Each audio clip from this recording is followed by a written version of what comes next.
Good evening, TheoTrade. This is Corey Rosenblum, and you're watching the nightly video for the 12th of October here in 2020. And wow, we had a trend day. It's a holiday session, so we do get bullish holiday drift. But wow, this was a drift, and this is a breakout. So in the market summary here, the S&P futures are up just about 2%. The Nasdaq was our strongest market, with the monsters of tech, our symbol here, being up about 4%. But the Nasdaq itself, it's not just those five stocks. We had 3.25% in the Nasdaq, followed up by the Dow futures and the Russell, which is actually the weakest of today's market, and that's not very weak, especially in the daily chart. And the Dow mini futures, we'll just go through these on the intraday chart. This is our Monday session. Dow mini futures, trend day to the upside. Nasdaq was the strongest trend day to the upside, followed up by the S&P futures, and that's on part thanks to the monsters of tech. This is our TheoTrade conglomerate or combo symbol, which is Apple, Amazon, Facebook, Google, Microsoft. Those were the trending stock candidates off the open. And just looking at intraday charts, we'll go to the bigger picture in a moment. There's Apple, which was among the #1 trending stocks off the open. It was the strongest trending stock in the S&P 100. Amazon, and then Facebook, or Morgan Stanley is a financial company. We'll see Microsoft in a second. There's a Google.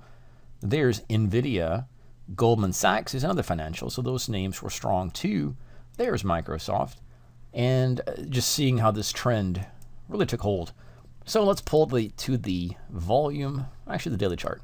We'll start with the daily chart. So, believe it or not, the bull market continues. We're just shy of those all-time highs. We still have this series of higher highs and higher lows. The bigger picture is volatile. Maybe we'll actually start with our perspective here, because this is the weekly chart of the last 3 years. If we just pull to the 10 years, we see a different picture. This is a coronavirus. Everything else is uptrending. So I know we can't do revisionist history, but if the pandemic never would have happened, one would have assumed the market would have kept going in this upward trend. And even without taking revisionist history out of it, that's just a precipitous drop in the economy. But stimulus and economic strength and resiliency has helped the market go to just about, in some cases, all-time highs. So that's the bigger picture. We'll just go to the Nasdaq, the Dow mini futures, and the Russell. Quickly, crude oil has been in a downtrend on the bigger picture, and gold is the strongest market, which rallied from this 1,200 and 1,300 base 2016 to about 2019, and that's been the strongest, with a breakout above 1,500, 1,800, and now just above 2,000. So gold at the moment is rallying up off of a weekly average. That is the bigger picture. So where are we now? Back to the S&P, just shy of new highs. Nasdaq, just shy of new all-time highs. Dow mini futures, same. But the one market that's a little bit weaker, it's catching up strongly, but it's the Russell.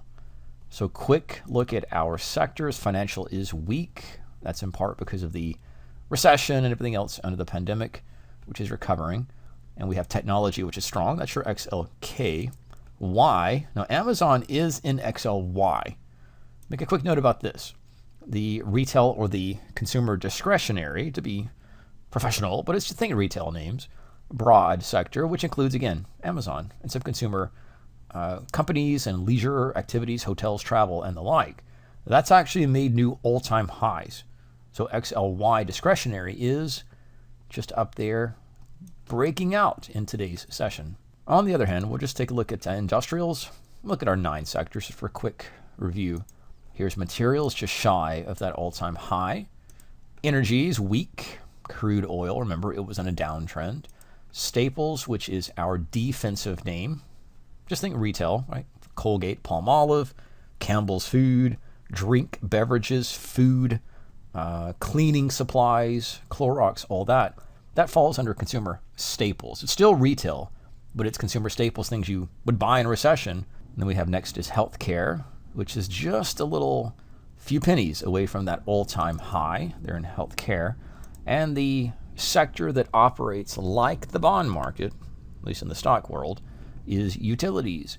So that's a quick little overview where, just to recap, the consumer discretionary or retail name, they're making new all-time highs. That is on the back. We'll take a look at some of the tech names, which is Apple, right? Projected to pull up to the highs there. That's a breakout for Apple. Amazon is just shy, right? Remember, that is a consumer discretionary or retail stock. Amazon actually is not in the tech sector. It's a retail name. Facebook. Morgan Stanley's a financial, so we'll hold back on that. Google is bouncing support-wise off its daily chart, and NVIDIA right there at the highs as well. We'll also see Microsoft, which held support. That is the bigger picture. That is the plays. And this bull market continues. We had a good shot to fall apart on the Nasdaq and other indices, but that was not to be. The market pulled back, held above the highs, broke the 50, and then the bulls regained the battle, which takes us up to today's trend day. Now, I like to look at strong stocks getting stronger, if anything, for a hedge against bearish or risk-controlled or risk-off or short positions. It's good to have at least a balanced approach and not just fully short or fully long. As we show, this what I'm showing here is a scan of the stocks that are making, in the S&P 500, that are making new 52-week highs. In some cases, I won't go through all of them for the video's sake, but I'll leave them on the screen, and you can, of course, pause and take a look at these, or just do your own scan of stocks making new 52-week highs, or in some cases, all-time highs. I'll bring the scan in, just for clarity's sake, and show how I like to segment it back to the sectors. In terms of the S&P 500, today's session alone, there were 66 stocks out of 500 that made new, in some cases, all-time highs, but the way the scan works, a new 52-week highs, or 1 year ago. Some of the names you never heard of, that's okay, right? Don't focus on those for your trades. But materials is strong. Industrials, we just saw that. Discretionary. There is Nike, Target, Gap, and Costco. We'll come to those in a moment. Consumer staples. We have Procter & Gamble, Colgate, Palmolive. Healthcare names are numerous. And some of the financials, and then information technology, which is in here. And utilities. So there is broad-based strength in the market. Please be careful when shorting into a market showing all-time highs, at least a stock showing those all-time highs. Just to go through a few names before we conclude the video, here's Caterpillar, which is an industrial. We have, just I can look, Target. Talked about Target. Well, what's your goal? Goal is to join a trending stock or market that is making a pullback, retracement, or flag. I do this on the daily chart for me. Costco, which had a very, very strong rally, right? Even during the pandemic, Costco has been good. It's been there. Walmart, some other retail names, or big grocery store names. Now, deliveries or online services, whatever the case may be, these still are hot and rising. And then we have Procter & Gamble, one of those boring stocks that doesn't do a whole lot, but does help you with the long side forward bullish duration positions.